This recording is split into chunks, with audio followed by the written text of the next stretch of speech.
Здорово, и как всегда рад всех видеть на своем геймерском канале Вадич Аурус Phantom Elite Rockstrix Gaming RGB+. Сейчас у вас на экранах Амнезия машина для свиней, как бы следующая часть, но со своими персонажами, сюжетом, да и сеттинг такой более современный, 1899 год как-никак, паровые машинки и прочее. Короче говоря, поменялось все, кроме основной концепции, потому что главный герой, как обычно, с бодуна ничего не помнит, разгадывает квестовые головоломки и через записки узнает сюжет, параллельно скрываясь от жутких чудовищ. Плюс еще есть один нюанс. Игру разрабатывала другая студия под названием «Китайская комната», а фрикционалы были в роли издателя, ну и чуть-чуть помогали с проектом. Я надеюсь, это было очень интересно, но еще хочу напомнить, что где-то на моем канале бродит видос по первой части, если вдруг кто-то пропустил или не видел, а всем, кто смотрел, спасибо за фидбэк вам, плюс уважение, а теперь... Погнали нахуй!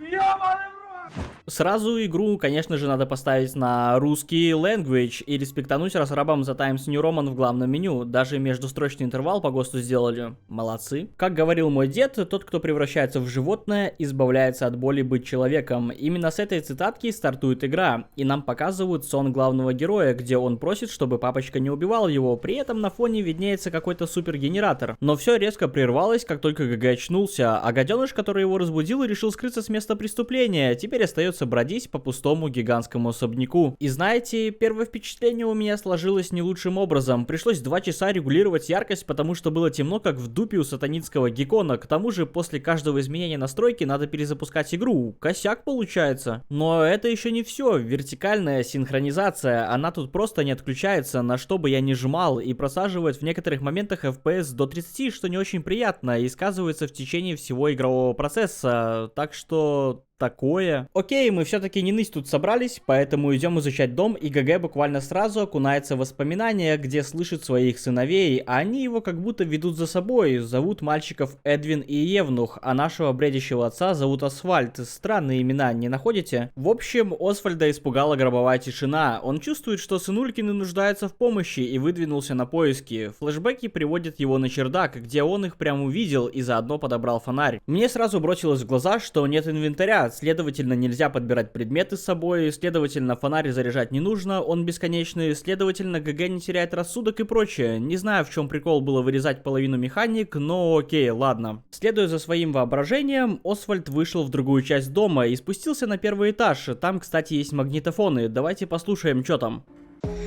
Я пердану и подлива потекла, но я играл в игру и не мог отвлечься. И сидел с говном в трусах. Если что, тут я подставил музло, то вдруг вы подумаете, что это саундтрек. На самом деле в них записана довольно интересная инфа касаемо психологического состояния Освальда, но поскольку она разбросана по карте, я расскажу все целиком под конец игры, чтобы никто не запутался, а пока мы идем дальше и натыкаемся на какой-то кабинет.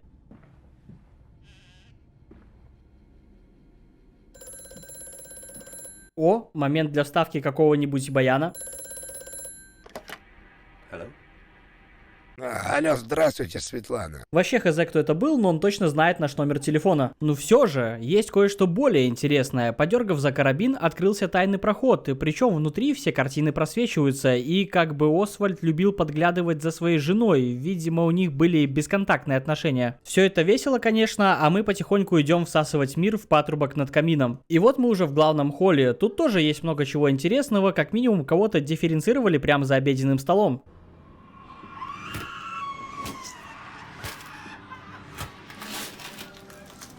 А еще есть такой же телефон, в который позвонил этот же мужчина. Мало того, что он знает номер телефона, так еще фамилию правильно назвал. Освальд пытался у него спросить, где дети, но в ответ ему предложили сделку, и если где-то тут, глубоко в недрах, осушить затопленную машину, а после чего перезапустить ее, то мужик поможет спасти детей. Освальд сразу про себя подумал, выгодное предложение, прям стонкс, и спросил, что куда идти вообще, на что ответа не получил. Так что пойдем бродить по дому и находим мега секретные проходы, в которых прям свой цех, как на заводе. Да и это, впрочем, неудивительно, потому что Освальд так-то владеет мясоперерабатывающей фабрикой. И вывернув в левую сторону секретно спрятанные рули, открылся секретный проход во внутреннем дворике. Как же много всего секретного. Ну и как же без интриги, что я не один.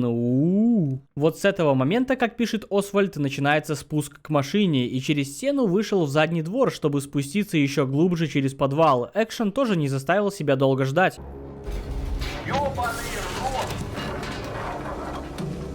После этого идем сажать ногти в горшки вдоль реки темнотой. Очнувшись, Освальд опять наткнулся на телефон. В этот раз он также ничего толкового не сказал, поэтому идем дальше. Подвал похож на цех с большим количеством пивных бочек, но если прислушаться к воспоминаниям, то это вероятнее всего химзавод. Чтобы пройти через него, необходимо поменять несколько предохранителей и залетаем в помещение из главного меню. Оно служит типа как дезинфицирующий тоннель, хотя хер его знает, может Освальд по приколу направил все выхлопы себе в лицо. К тому же надо разгадать ребус с рубильниками и рулями. За этим проходом находятся офисы завода, и как выразился Освальд, красиво создают видимость работы, ну в принципе как и любое начальство заводов и предприятий. Ну да ладно, следом мы выходим типа в транспортный отсек, где всякие грузовички перекрывают ворота в церковь, и я такой сразу, что? Церковь? На заводе? Типа напиздил себе все, что нужно на дачу и пошел исповедаться? Балдеж. В общем, вместо того, чтобы перелезть не такой уж и высокий забор, Освальд решает найти бензобак, заполнить его, не знаю что это, но топливо вроде не черное, или может быть я что-то не понимаю. Короче, вставляем бак и заводим кривой стартер.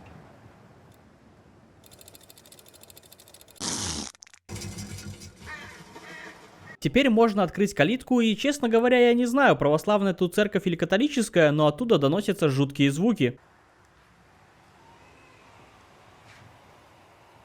А вы только прочитайте заголовок локации. Пока он спал на траве, провода начали выходить из земли, как змеи, и они зашли ему в уши и стали его слухом. Вы точно хотите зайти в эту церковь? А мы пойдем, вас вообще никто не спрашивает. Внутри очень атмосферно, все это выглядит жутко, и чего только стоит момент в актовом зале.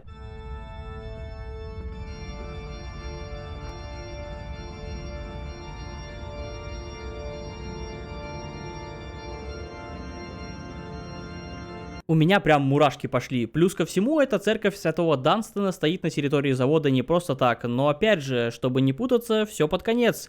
Это байт на то, чтобы вы досмотрели до конца. Оно все круто, конечно, а локация, к сожалению, небольшая и пролетела довольно скоротечно. Сложность ребуса тут ограничивается одним подсвечником, который валялся на складе, и с его помощью можно открыть спрятанный проход, ведущий еще глубже вниз. Не знаю, что это за помещение, но тут нельзя кантоваться. Блин, а так хотелось себе пиздатую окантовку сделать. Тихо, кому на входе было написано не кантоваться. Судя по всему, тут хранили людей, а для чего, пока не ясно. Хоть этот подвал и не оснащен хорошими ребусами, но вот зато насыщен резко появившимся опасным свиночеловеком. Он видит цель и не видит препятствий, в прямом смысле слова. Ай, хорошо, забираю свои слова обратно. В общем, задерживаться здесь нет смысла, так что аривидорчи. И дальше нас встречает фабрика. На входе висит небольшой план завода, и судя по нему, все локации, в которых мы были, находятся на одной плоскости, а по ощущениям, Освальд уже до магмы должен был спуститься. К тому же, если верить этому плану, получается, завод еще и под землей идет. Прикольно, значит, Освальд должен будет землю насквозь пройти. Не, ну реально, весь путь мы только спускаемся. Ну да ладно, суть вообще в чем? Надо бегать по насосной станции и работать. Угли таскать — это вам не смехуёчки на YouTube выкладывать. Отработав, я заработал себе спуск еще ниже, где меня поджидал тот же свиночел. Бля, да как ты меня видишь затылком? Лютые мансы тут надо показывать, и при первой же возможности прыгнуть в открытую дырку, найти кухонный лифт и, как обычно, не спуститься, а упасть. Проснувшись после отдыха, Освальд понял, что находится в туннелях фабрики, а выход оттуда закрыт калиткой на амбарный замок. Я думаю, уже понятно, что его надо ослабить, и для этого необходимо найти две колбы с каким-то аргоном и перемешать их в центрифуге. Самое прикольное в этой локе, что некоторые места видоизменяются. Не знаю, это я в глаза долблюсь или у Освальда кукуха поехала, но, по-моему, тут только что была дверь. Плюс тут получается решение квеста, разбавленное с экшончиком.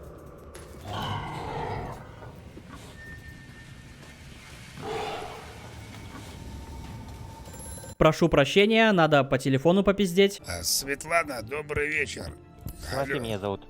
Как? Тимофей. Да, это с друзьям своим там называйте, как вас зовут. Все, теперь можем продолжать. Ладно, шуточки в сторону, пора заняться серьезным делом. Полить замок жижкой и посветить прожектором, тогда он сделает пук. Ну а дальше как Перри утконос. Бутылка джина была пуста. Так вот в чем дело, Освальд белку словил. А мы уже все ближе к цели, и скоро все прояснится, но надо быть готовым к тому, что это будет трешачок, потому что в этой канаве бродит куча свинолюдей, причем здесь еще и типа общага для них. Да и братание недопустимо, а если будешь себя плохо вести, то придется охладить траханье. Конечно же, как и в прошлой игре, есть враг, которого разрабам было впадлу моделить, и он полностью невидимый, и конечно же атакует только в воде. Что вообще нужно сделать? В этой локе находится два вентиля, которые отсосут всю воду и осушат машину. Как только все будет готово, можно будет к ней спуститься на лифте. Тоже довольно эпичная сцена, но чисто из-за музла, потому что вид вообще какая-то каша.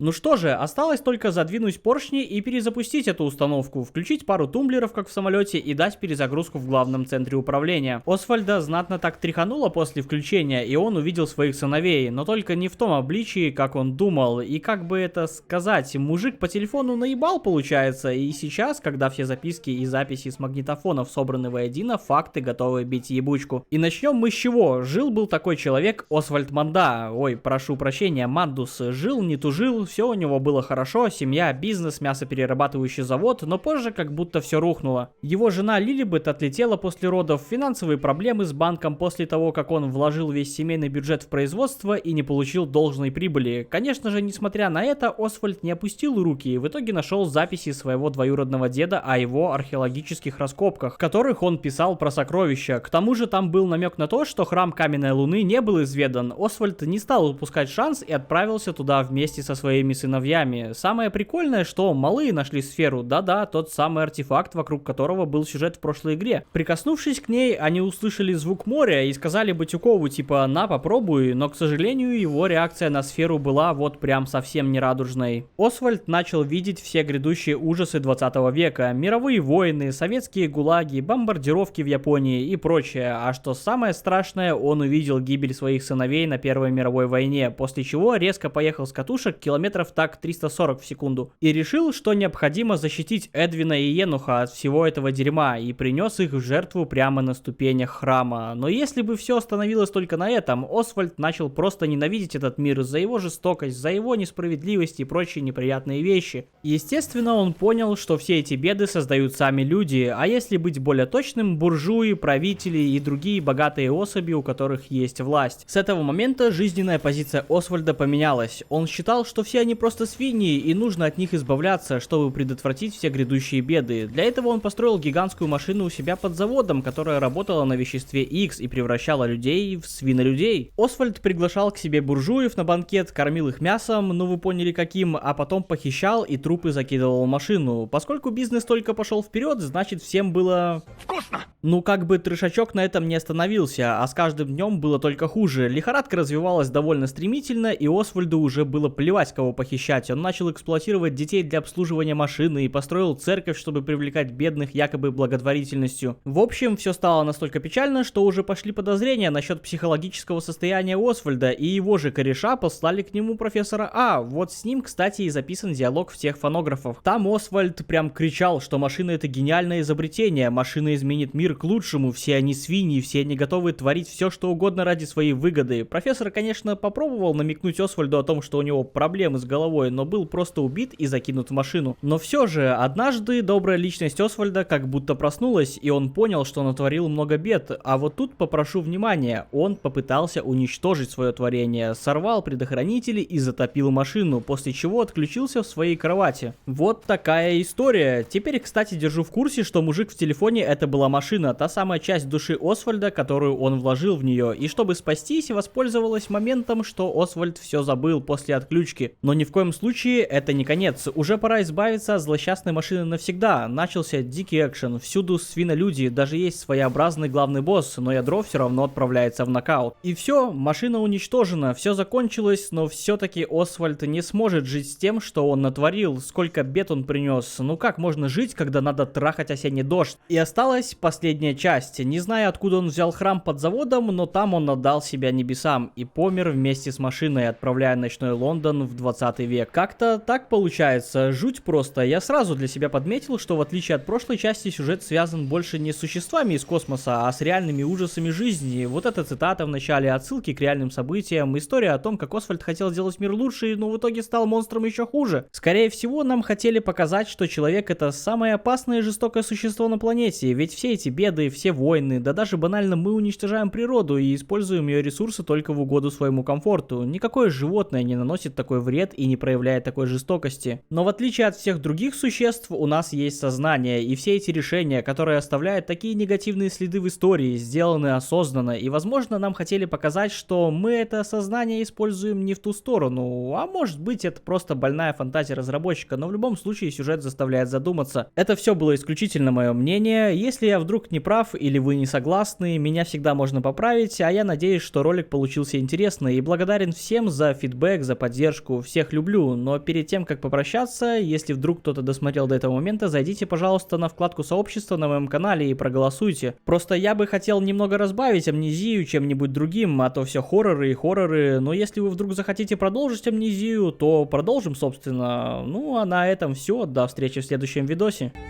And we lay together in the deep. They drifted away, and all was silent. Such a silence I have never known. And as the dust settled on my open eyes, and we lay together embraced forever, I heard, miles above us, the sounds of the city turning over in its sleep. A church bell ringing out, and in that moment, the new century was born.